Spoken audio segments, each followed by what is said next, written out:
Example देकर समझाता हूँ. I am talking about A locality in Delhi only and this is a real incident. एक DDA की colony है बड़ी सी, बहुत सारी. तो दिल्ली में डीडीए के बनाए घरों में 99.99% लोगों ने ऐसी मॉडिफिकेशंस या एक्सपेंशंस कर रखी हैं जो इलीगल है, अनलॉफुल है. हर जगह होता है, दिल्ली में भी होता है, मैं ये नहीं कह रहा दिल्ली में ही होता है. अब क्या हुआ कि डीडीए का एक इंजीनियर आया एक आदमी के घर में, उसने कहा ये क्या कमरा बना दिया एक्स्ट्रा. बोले तो क्या हो गया, सब बनाते हैं. बोले हाँ, तो बनाने से पहले कुछ देते भी हैं हमें, तुमने कुछ दिया ही नहीं, ऐसे बना लिया. तो 2 लाख रुपए, इसलिए तेरे पैसे यही नहीं, सारे पैसे लगे बनाने में कमरा, कहां से दूंगा, चाय पी लो चले जाओ. उसने कहा अच्छा.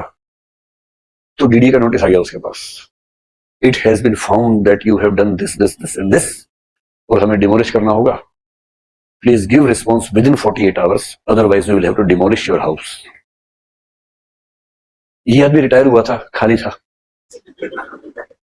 ऊपर से पढ़ा लिखा खाली, रिटायर्ड. ये कॉम्बिनेशन बहुत खतरनाक होता है. ऐसे लोगों से पंगा मोल लेना ही नहीं है कभी. इनसे इनके घर के लोग परेशान रहते हैं. रिटायर्ड आदमी अपनी पत्नी और बच्चों को जीना मुश्किल कर देता है.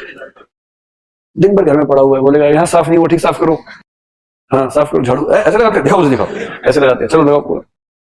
24 घंटे तबाह किए रहते सबको. रिटायर्ड आदमी से खतरनाक कोई जीव नहीं है. अब इसको काम मिल गया तो उसने बनाया आरटीआई और डीडीए को भेजा to the public information officer, DDA, New Delhi. I am the citizen of India.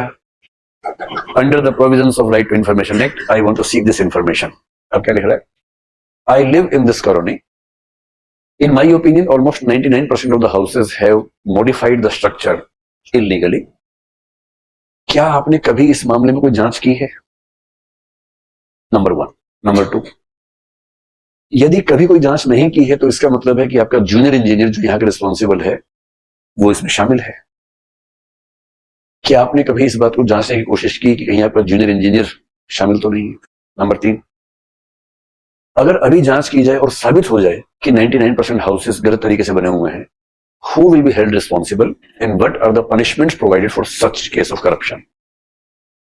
और ऐसे ऐसे करके 5-6 क्वेश्चन लिख दिए. And if I want to have this inspection, then should I contact और should I go to the high court directly? ये सब करके भेज दिया. उसने कहा 48 घंटे में जवाब दो वरना हम तोड़ देंगे. इसने जवाब उसको नहीं दिया, इसने आरटीआई में पीआईओ को जवाब दिया. फिर वो इंजीनियर शाम को उसी घर ही आ गया. अच्छा भाई साहब मजाक चल रहा था तो बुरा ही मान गया. क्या भाई साहब ऐसा क्या है? अरे चाय पिला दो, आप टेंशन कर रहे हो. बुरा नहीं, चाय वाली बात तो कल की थी. अब 2 लाख रुपए दो आप मुझे. आपने मुझसे मांगे थे और मैंने कहा चाय पी लो चले जाओ. आपने कहा नहीं पैसे चाहिए. अब मैं आपसे कह रहा हूं कि ये तो पैसे दो, नहीं तो मैं छोड़ूंगा नहीं. सारा मोहल्ले इकट्ठा हो गया क्योंकि सबके घर दांव पे लग गए थे. सबने समझाया कि छोड़ूंगा नहीं, छोड़ूंगा नहीं पैसा. मैं तो अपना घर तोड़वाऊंगा. मेरा बहुत मन है कि मेरा घर टूटे. अगर आप सबका मन नहीं है, आप पैसे इकट्ठे कर लो इससे सब मिलके. 2 लाख रुपए आएंगे तो चिट्ठी वापस होगी, नहीं तो आरटीआई तो होकर रहेगा.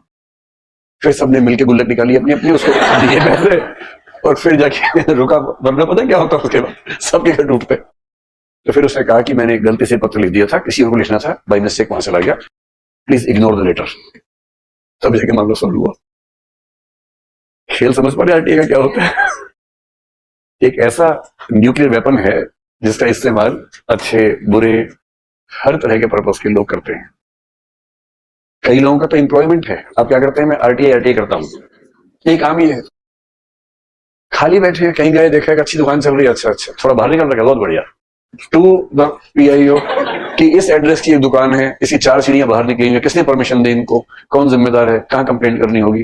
भेज दिया. और नीचे बोल्ड अक्षरों में अपना नाम और फोन नंबर ले देते हैं ताकि वो उसको बताए कि भी तेरे खिलाफ आरटीआई है. फिर ये जाता है इसके पास, क्या ऐसा क्या हो गया? फिर कुछ नहीं हो गया, पैसे की दिक्कत है. भाई हमारा काम है, this is my profession, I am thorough professional, this is how I earn. इसमें क्या चलिए.